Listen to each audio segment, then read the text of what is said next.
Bago pa man siya pumunta sa Maynila, ang impresyon niya lang sa Pilipinas ay isang malayong bansa sa Asya. Naisip pa nga niya na ang pagkaing Pilipino ay ordinaryo lamang, walang kakaiba. Ngunit nagbago ang lahat nang pilitin siyang pumunta sa Manila para sa kasal ng kanyang kaibigan. Ang mga salitang sinabi ng isang lalaking Pilipino sa kanya, "Kumain ka muna ng sinigang na hipon bago ka umalis," ay tuluyang bumaliktad sa kanyang mundo. Hayaan ninyong pakinggan natin ang kwentong pag-ibig na ito na tumawid sa karagatang Pasipiko. Ako si Jessica, 28 taong gulang at nagtatrabaho sa isang marketing firm sa Los Angeles.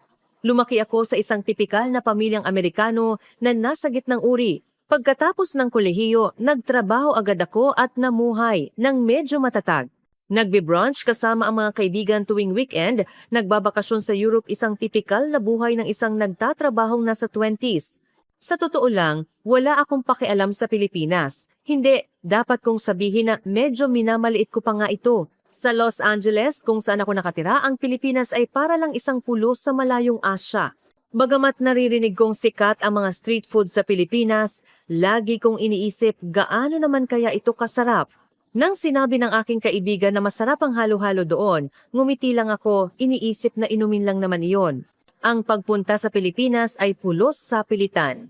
Naaalala ko pang araw na tumawag ang matalik kong kaibigan, si Amanda. "Jessica, ikakasal na ako."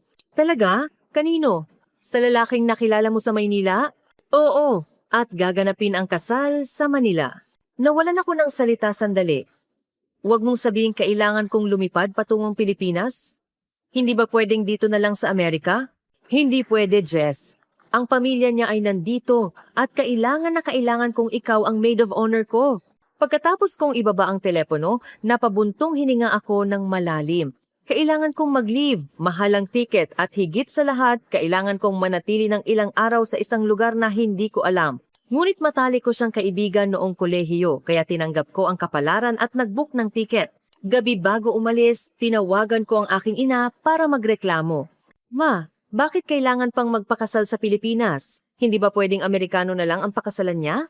"Jessica, walang hangganan ng pag-ibig, isa pa maganda rin ang makaranas ng mga bagong bagay." Kahit sinabi iyon ng nanay ko, talagang ayaw ko. Sa loob ng mahigit 12 oras ng paglipad, pinagsisihan ko ang desisyon ko. Sumasakit ang binti ko sa masikip na economy class na upuan. Nang iabot ang airplane meal na may chicken rice, tiningnan ko lang ito at naisip, ano na naman itong klaseng pagkain? Ayaw ko man lang itong galawin. Pagdating ko sa Ninoy Aquino International Airport na iya, mas lalong sumama ang pakiramdam ko. Nahihilo ako dahil sa jet lag at pagod na pagod ang katawan ko. Habang naghihintay kay Amanda sa airport, tumingin ako sa paligid. Ang lahat ng signage ay nakasulat sa hindi ko maintindihang Tagalog, lalo akong nalito. "Jessica." Nakita ko si Amanda sa malayo na kumakaway at tumakbo palapit. Mukha talaga siyang masaya, kumikinang ang mukha. Sa pagkakita sa kanya, medyo gumaan ang loob ko. "Salamat talaga at dumating ka," sabi niya habang mahigpit akong niyakap, luhaan ang mga mata. Sa sandaling iyon, naisip ko, hindi naman siguro masama ang pagpunta ko rito para sa kanya. Pagkatapos mag-check-in sa hotel, dinala ako ni Amanda para maghapunan. Ang lugar ay Makati Avenue. Mas moderno at mas maingay kaysa sa inakala ko. Kumikislap ang mga neon light na signage at maraming tao ang naglalakad sa kalsada. "Ano? Mas maganda ba kaysa sa inakala mo?" tanong ni Amanda. Sumagot ako ng totoo, medyo maayos naman. Sa totoo lang, courtesy lang iyon. Isang araw bago ang kasal, dinala ako ni Amanda sa isang karaoke KTV. Ito ang unang beses kong makita ang ganoong klaseng pasilidad. Sa pagpapalitan ng mga kanta, nawala ang lahat ng pagod sa katawan ko. Ang mga babaeng Pinoy madalas makipag-bonding sa mga kaibigan dito, nag-uusap at kumakanta buong gabi, barkada style, paliwanag ni Amanda. Ngunit parang hindi pa rin ako sanay. Pinanood ko ang ibang mga babaeng Pinay na kumakanta at nagkukuwentuhan ng masaya at naramdaman ko ang pagkainggit. Sa wakas, dumating ang araw ng kasal. Ibang-iba ang venue ng kasalan sa Pilipinas sa inakala ko. Hindi ito kasal sa simbahan tulad sa Amerika, kundi ginanap sa isang marangyang ballroom ng hotel. Sobrang formal at elegante at ang mga bisita ay nakasuot din ng maayos. Nakaupo ako sa mesa kasama ang mga kaibigan ni Amanda. Ang problema ay ang buong seremonya ay ginawa sa Tagalog at English at hindi ko maintindihan ang lahat. Sa sandaling iyon may isang lalaki sa katabing mesa ang tumayo at lumapit sa akin. Matangkad siya at nakasuot ng maayos na barong Tagalog. Ang pinaka nagulat sa akin ay nang kausapin niya ako sa napakagandang Ingles. Hey, ikaw ba ang kaibigan ni Amanda? Ako si Gabriel Reyes, kaklase ng groom nung college. Nagulat ako. Napakabihasa ng Ingles ng isang Pilipino. Halos perpekto ang bigkas at natural ang pananalita. Opo, ako si Jessica. Nakita kitang mag-isa, kaya nag-aalala ako na baka maboring ka. Kaya lumapit ako para bumati. Ito ba ang una mong Filipino wedding? Naramdaman ko ang kanyang pagiging maalalahanin. Sa totoo lang, medyo naiinip ako dahil sa language barrier at walang kakilala. Opo, sa totoo lang, hindi ko maintindihan ang lahat ng sinasabi nila. Nang marinig iyon ni Gabriel, ngumiti siya at umupo. Kung ganoon, ako na ang magta-translate para sa iyo. Ngayon ang oras para magpalitan ng vows ang ikinakasal. Dahil sa maingat na pagsasali ni Gabriel, naintindihan ko ang takbo ng kasalan sa Pilipinas. Hindi lang siya nag-translate, kundi ipinaliwanag din niya ang mga espesyal na kahulugan ng kasal. Tingnan mo yan, ang sinulid na nakapalibot sa kanila. Iyan ang yugal. Sinasagisag nito ang pagkakaisa at walang hanggang pagmamahala ng mag-asawa, parang infinity sign. Sa pakikinig sa paliwanag niya, unti-unting naging interesante ang kultura ng Pilipinas. Dumating ang oras ng wedding banquet. Ipinakilala sa akin ni Gabriel ang pagkaing Pinoy. Ipinaliwanag niya ng detalyado ang mga pangalan at kung paano ginawa ang mga putahe tulad ng lechon kawali, adobong baboy, pansit malabon at atsara. Ito ang adobo, ang pambansang ulam ng Pilipinas. Niluto ito sa toyo, suka at bawang. Maingat akong kumain ng isang subo. Sa hindi inaasahang pagkakataon, napakasarap. Kumalat ang matamis at maasim na lasa sa aking bibig. Wow, ang sarap talaga! Nang makita ni Gabriel ang reaksyon ko, nagliwanag ang mukha niya sa ngiti. Ang ngiti na iyon ay tapat at mainit. Nagustuhan mo ang pagkain Pinoy, mabuti naman. Sa totoo lang, marami sa mga dayuhan ang nahihirapan sa atsara. Lakasan ko rin ang loob ko at sinubukan ang atsara. Sa simula ay maasim at medyo maanghang, ngunit habang kumakain, lalo itong nagiging addictive. Nang malapit nang matapos ang kasal, maingat na sinabi ni Gabriel, kung may oras ka bukas, gusto mo bang ipasyal kita sa Maynila? Total mananatili ka pa ng ilang araw, di ba? Sa totoo lang, balak kong umuwi agad pagkatapos ng kasal, ngunit nagbago ang isip ko sa sandaling iyon. Gusto kong makipag-usap pa sa mabait na lalaking ito. Bukod pa rito, mukhang mas interesante ang Pilipinas kaysa sa inakala ko. Sige, salamat sa alok. Nagtaka ako sa sarili ko sa sinabi ko. Ang dati kong sarili ay hinding-hindi tatanggap ng ganoong klaseng imbitasyon. Sa ganoong paraan, nagdesisyon akong baguhin ang plano ko at manatili pa ng isang linggo. Habang pauwi sa hotel, nakaramdam ako ng kakaibang kaba. Ito ang unang pagkakataon na naging interesado ako sa Pilipinas. Bukod pa rito, nanatili sa aking isip ang mainit na pakiramdam na nagmula kay Gabriel. Nang gabing iyon, tinawagan ko si Amanda. Nagdesisyon akong manatili pa ng isang linggo. Talaga? Bakit biglang nagbago ang isip mo? Mukhang maganda ang Pilipinas. Sa totoo lang, dahil kay Gabriel, ngunit ayaw ko pang aminin noon. Bago matulog, hindi maalis sa isip ko ang usapan namin ni Gabriel. Ang kanyang mainit na ngiti, ang kanyang maalalahanin na puso, at ang kanyang pagmamalaki sa Pilipinas ay umikot sa aking isip.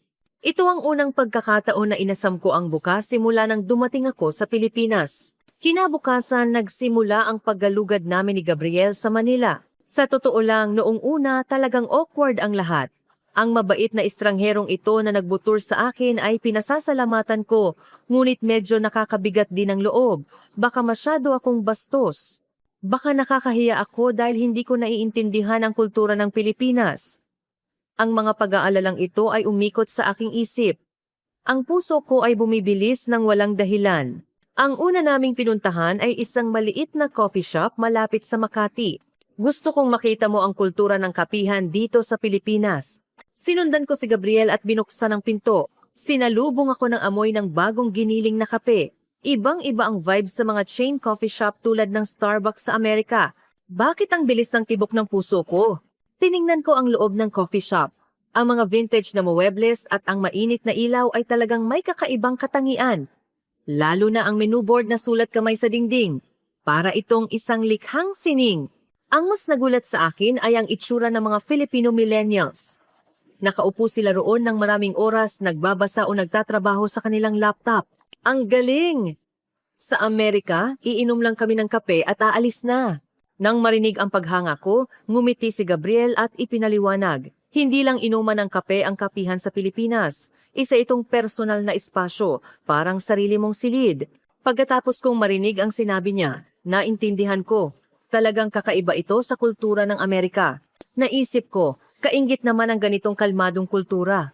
Kinabukasan, pumunta kami sa Quiapo Market. Pagpasok ko pa lang sa entrance ng palengke, sabay-sabay na sumalubong ang iba't ibang amoy at tunog. Ang aroma ng barbecue ay ang nakakaingganyong amoy ng kwek-kwek at ang malalakas na boses ng mga nagtitinda. Ang lahat ng pandama ko ay na-overload. Jessica, ayos ka lang ba? Baka medyo maingay para sa iyo sa unang beses. Nag-aalalang tanong ni Gabriel. Ngunit sa totoo lang nagustuhan ko ang maingay na vibe. Naisip ko na halos wala akong pagkakataon na maranasan ang ganitong tradisyonal na palengke sa Los Angeles. Bumili kami ng kwek-kwek sa stall ng isang ate-ate, older sister. Nang makita niya ako, patuloy siyang nagsalita. Taga saan ka? Masarap ba ang pagkain Pinoy? Nang isali ni Gabriel, nag-thumbs up ako at kinagat ang mainit na kwek-kwek. Kumalat ang lasa ng maasim-tamis at itlog sa aking bibig. Masayang ngumiti si ate. Kahit hindi kami nagkakaintindihan sa wika, nagkaunawaan kami. Sa sandaling iyon, naintindihan ko. Ito ang Filipino hospitality. Sa ikatlong araw, naglakad kami sa paligid ng Manila Baywalk sa Roxas Boulevard. Sa gabi, maraming tao ang nakaupo sa mga banig sa tabi ng ilog, kumakain ng isaw habang umiinom ng beer.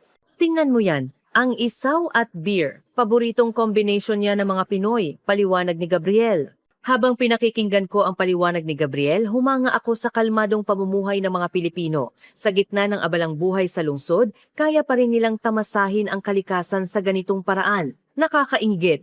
Bakit napakahirap hanapin ang ganitong kalmado sa Amerika? Ang talagang kakaiba ay nangyari noong ika-4 na araw. Nang hapon na iyon, tumunog ang cellphone ni Gabriel. Nanay ma'am niya ang tumatawag. Habang kausap niya ang nanay niya sa Tagalog, lalo siyang naging balisa. Pagkatapos niyang ibaba ang telepono, maingat siyang nagsalita. Sabi ng nanay ko, kailangan ka raw niyang imbitahan sa bahay. Sabi niya, dahil galing ka sa ibang bansa, gusto ka raw niyang pakainin ng lutong bahay. Natigilan ako. Hindi pa ako nakakapunta sa bahay ng isang Pilipino at nakakabigat ng loob na makilala ang nanay niya. Medyo natuyo ang lalamunan ko. Kung okay lang sa iyo, bukas ng gabi? Kung nakakabigat, okay lang din na tumanggi ka. Naramdaman ko ang pagiging tapat ni Gabriel sa kanyang maalalahanin na tono.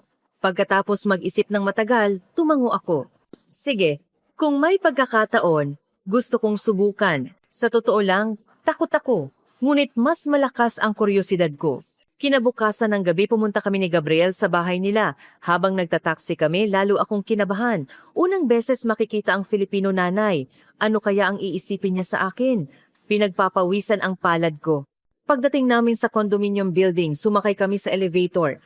Pagpasok namin sa bahay, sinalubong kami ng mainit na simoy ng hangin. Inalis ko ang sapatos ko sa doormat at nagpalit ng tsinelas. Habang naglalakad patungo sa sala, umaalingaw-ngaw sa buong bahay ang masarap na amoy ng pagkain. Nagpainit ito sa aking puso. Nanay, dinala ko si Jessica, sabi ni Gabriel sa Tagalog. Lumabas mula sa kusina ang isang ginang na nasa 50s, mukhang disente at may mainit na ngiti sa labi. Mahigpit na hinawakan ni nanay ang kamay ko at patuloy siyang nagsalita. Naiinip ka ba sa pag-iisa mo sa ibang bansa?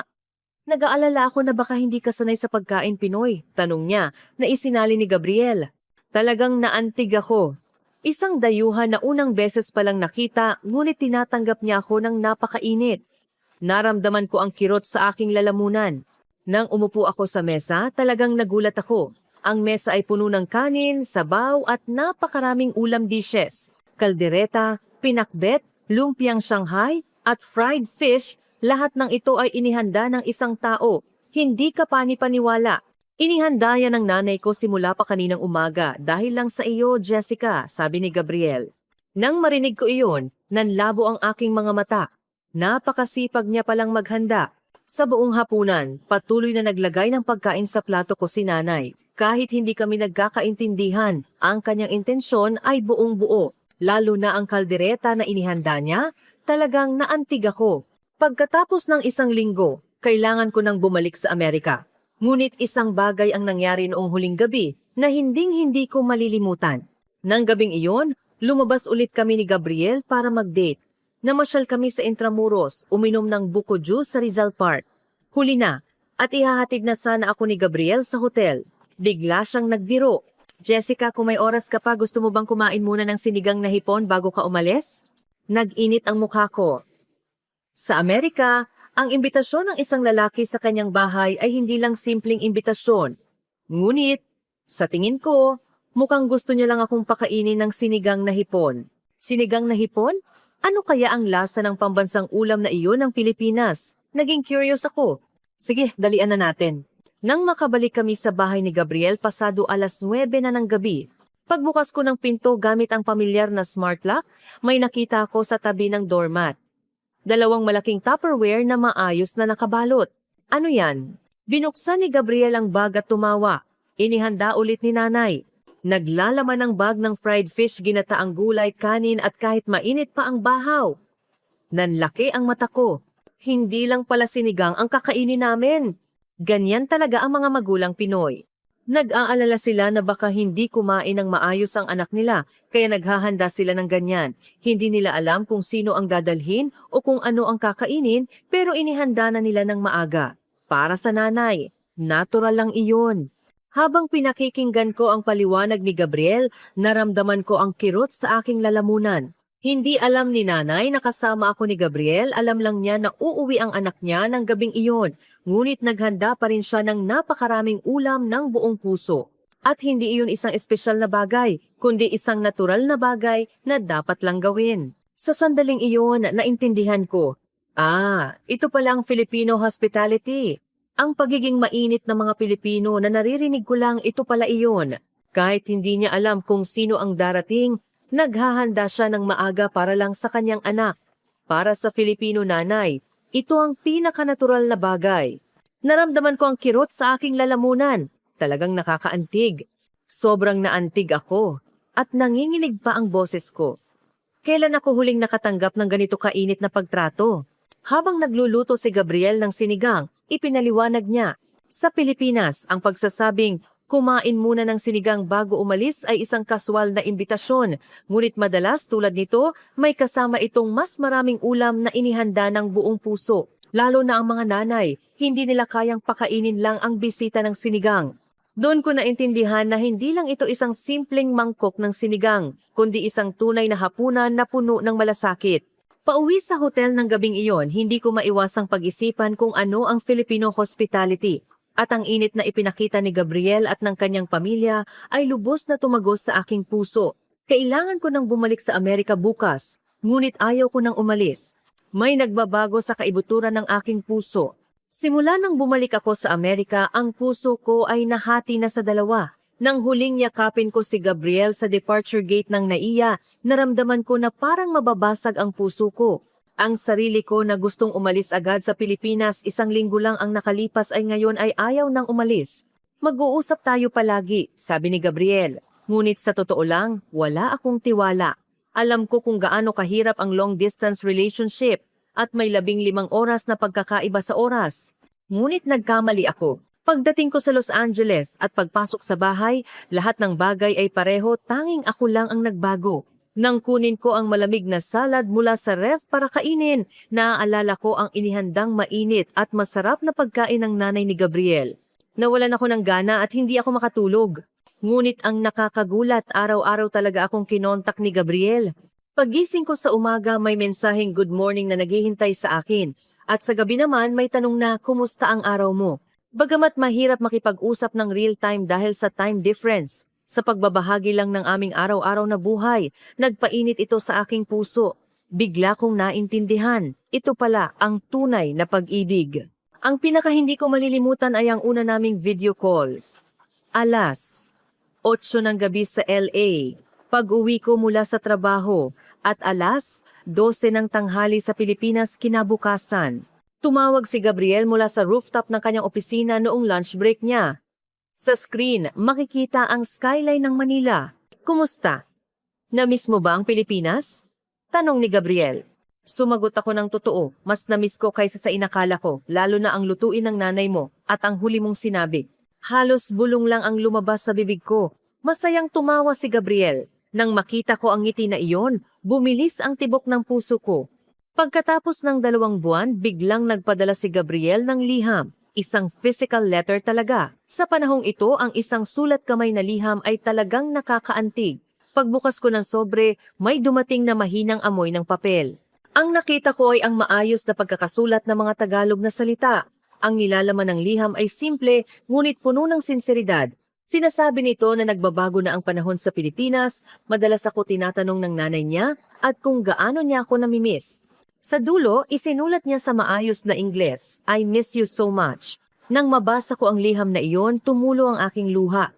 Sumulat din ako pabalik. Sa maayos na Tagalog, isinulat ko na miss din kita. Dahil sinimulan ko ng mag-aral ng Tagalog sa sarili kong sikap. Nanood ako ng mga Tagalog tutorials sa YouTube at nagsasanay sumulat ng Tagalog. Pagsapit ng 3 buwan, biglang nagsuggest si Gabriel na mag-video call kami ng seryosohan. Nang gabing iyon, si Gabriel sa screen ay mukhang mas kinakabahan kaysa karaniwan. Patuloy siyang nagkukuskus ng kamay. Matagal siyang nag-alinlangan at pagkatapos ay maingat siyang nagsalita. Jessica, may mahalaga akong sasabihin. Mabilis na tumibok ang puso ko. Magpakasal na tayo, Jessica? Sa sandaling iyon, hindi ako makapagsalita. Bagamat inaasahan ko ang mga salitang iyon, nang marinig ko talaga, blanko ang isip ko, nanginginig ang kamay ko. Seryoso ka ba? Oo, seryoso ako. Hindi ko na maisip ang buhay ko nang wala si Jessica. Masaya ako, ngunit takot din. Ang kasal ay nangangahulugan ng paglipat sa Pilipinas at nangangahulugan ito ng pagbabago sa buong buhay ko. Bigyan mo ako ng kaunting oras para mag-isip, ngunit ang tunay na problema ay nasa ibang lugar. Ilang araw pagkatapos, nang banggitin ko ito sa aking mga magulang, literal na sumabog ang bahay. Jessica, magising ka! Ang boses ni Dad ay mas malamig at mas matigas kaysa karaniwan. Ito ang unang beses na nakita ko si Dad na ganyan. Nagbakasyon ka lang ng 1 linggo. Gaano mo ba talaga kilala ang lalaking iyon para magpakasal? Ganoon din si Mom. Gaano kalayo ang Pilipinas? Iba ang wika, iba ang kultura. Paano ka mabubuhay doon? Inasahan ko ang pagtutol ng aking mga magulang, ngunit hindi ko inasahan na magiging ganoon katindi. Lalo na si Dad, mukhang galit na galit. Kung seryoso ang lalaking iyon, bakit hindi siya pumunta sa Amerika? Bakit kailangan ikaw ang pumunta doon? Sinubukan kong ipaliwanag na mabuting tao si Gabriel at ang Pilipinas ay mas maunlad kaysa sa inakala nila. Maunlad? Ano ang alam mo para sabihin iyan? Malamig na reaksyon ni Dad. Sa sandaling iyon, naintindihan ko. Mas malalim ang prejudice ng aking mga magulang sa Pilipinas kaysa sa inakala ko. Nang gabing iyon, nag-video call kami ni Gabriel at umiyak ako habang sinasabi ang tungkol sa pagtutol ng aking mga magulang. Ayaw na ayaw ng mga magulang ko. Hindi ko alam ang gagawin. Matagal ding nanahimik si Gabriel. Sa screen, makikita na nag-aalala siya. Naiintindihan ko. Mula sa pananaw ng iyong mga magulang, natural lang ang reaksyon na iyan. Kung ganoon, ano ang gagawin mo? Bigyan mo pa kami ng kaunting oras para mag-isip. Hindi ito isang bagay na dapat desisyonan ng minadali. Ngunit lalo lang lumala ang sitwasyon. Ayaw na ayaw ng aking mga magulang na makipag-usap ako kay Gabriel, lalo na si Ma'am. Talagang nagalit siya nang makita niya akong nag-aaral ng Tagalog. Ano ang ginagawa mo ngayon? Nag-aaral ka pa ng Tagalog? Hobby lang po. Hobby? Jessica, nababaliw ka na. Lalong naging malamig ang atmosphere sa bahay. Araw-araw, tuwing kumakain na pag-uusapan ng tungkol dito. Napagod ako. Ang pananatili sa bahay ay isang pagpapahirap. Pagkatapos ng 1 buwan, lumabas ang mas malaking problema. Sinuri ni Dad ang cellphone ko at tuluyang sumabog. Mukhang nakita niya ang lahat ng mensahe namin ni Gabriel. Jessica, tama na.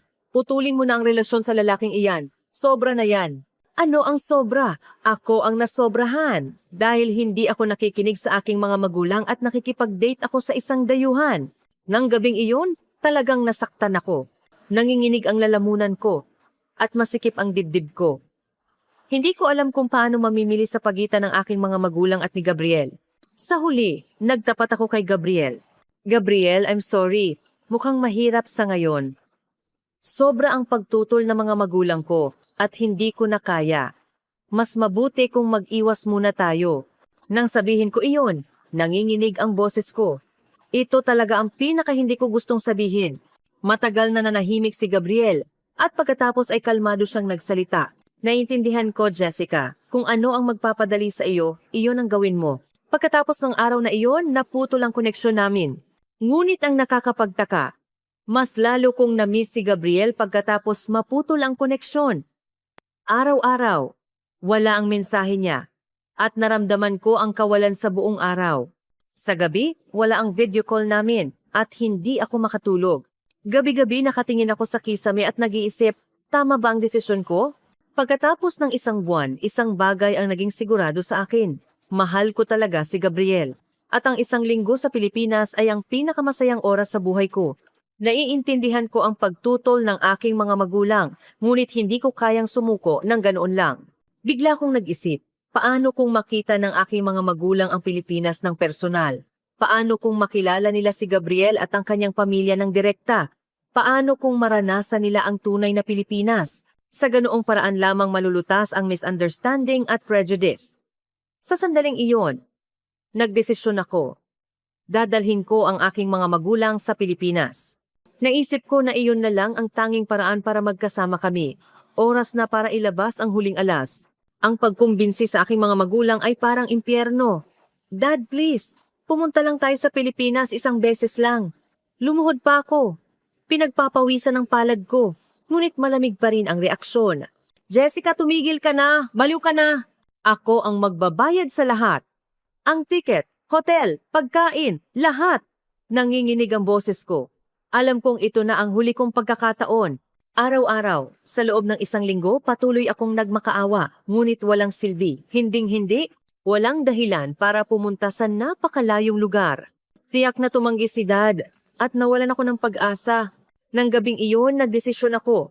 Maghahanda akong pumunta sa Pilipinas nang walang pahintulot ng aking mga magulang. Nag-book ako ng ticket online, kahit mag-isa pupunta ako. Isang linggo pagkatapos, habang nag-iimpake ako, pumasok si Ma'am. Jessica, ano ang ginagawa mo? Nang makita niya ang nakakalat na maleta sa kama, namutla siya. Ikaw lang ang pupunta, di ba? Opo, Ma, kailangan ko talaga pumunta. Tinawag ni Ma'am si Dad. Pagkatapos ng 10 minuto, pumasok si Dad sa kwarto ko. Jessica, talagang balak mong pumunta ng mag-isa? Matanda na po ako. May karapatan akong magdesisyon sa buhay ko. Tahimik na nagsalita si Ma'am. Honey, ganyan na ang anak natin. Sumama na lang tayo at personal na tingnan. Pagkatapos ng mahabang katahimikan, nagsalita si Dad.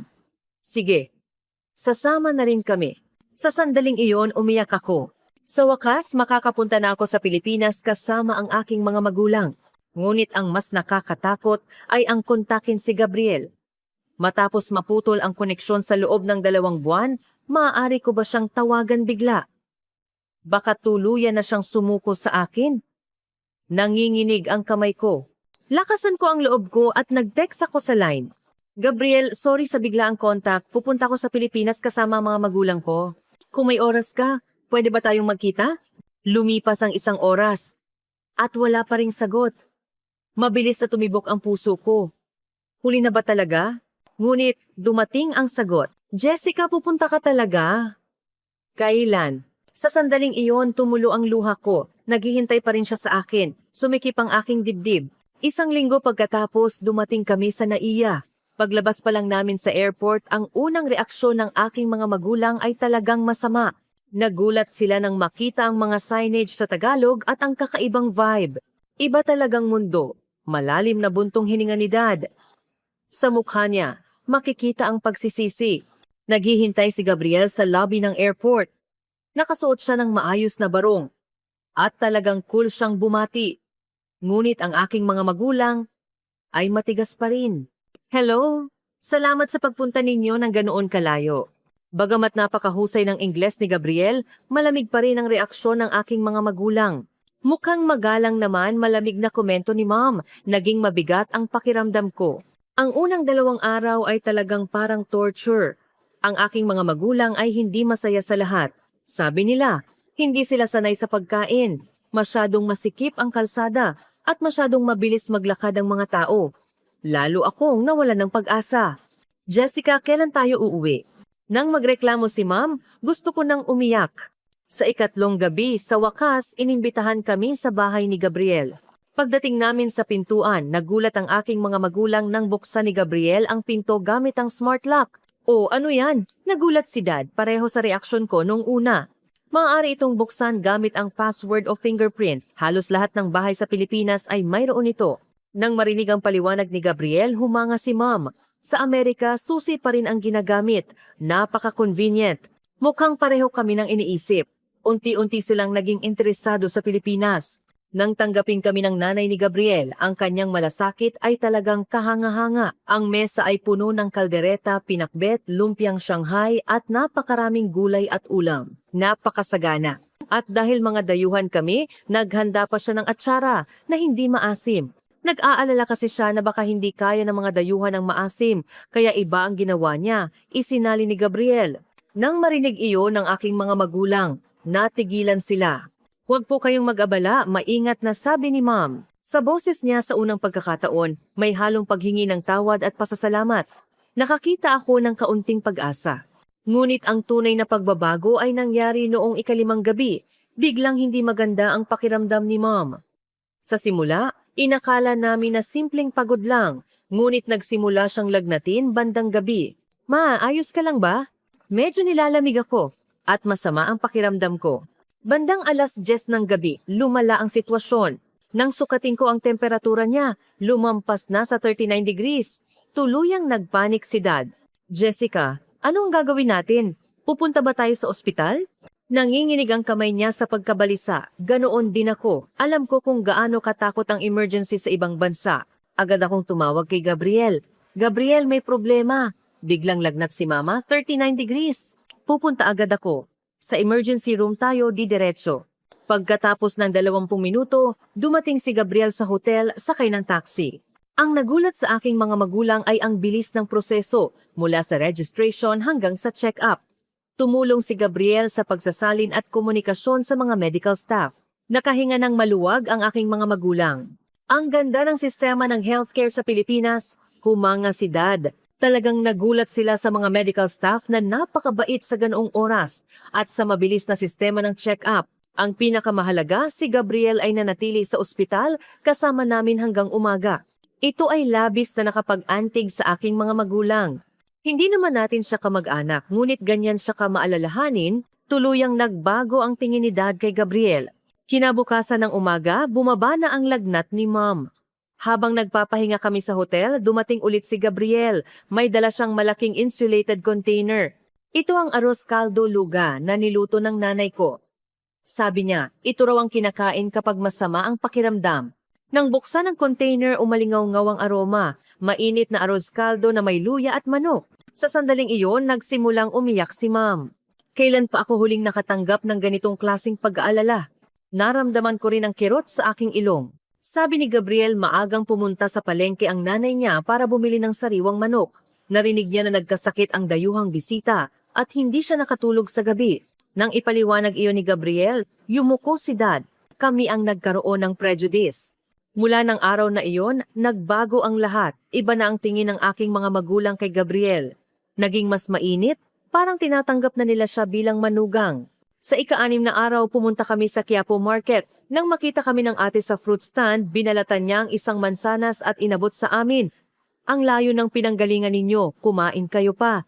Nang isinali ni Gabriel, labis na naantig si Mom. Hindi man lang siya tumanggap ng bayad, ganyan talaga ang mga Pilipino, napakainit na mga puso. Nang gabing iyon, sa unang pagkakataon, nakita kong ngumiti si Mom. Sa huling gabi, nagbiro si Gabriel. Tay, Nay, bago kayo umalis sa Pilipinas, kumain muna tayo ng sinigang na hipon. Masayang tumawa ang aking mga magulang at tumango. Ganap na bukas na ang kanilang mga puso. Pagbukas namin ng pinto sa bahay ni Gabriel, isa na namang nakakagulat na tanawin. Ang mainit na mesa ng lutong bahay ay maayos na inihanda.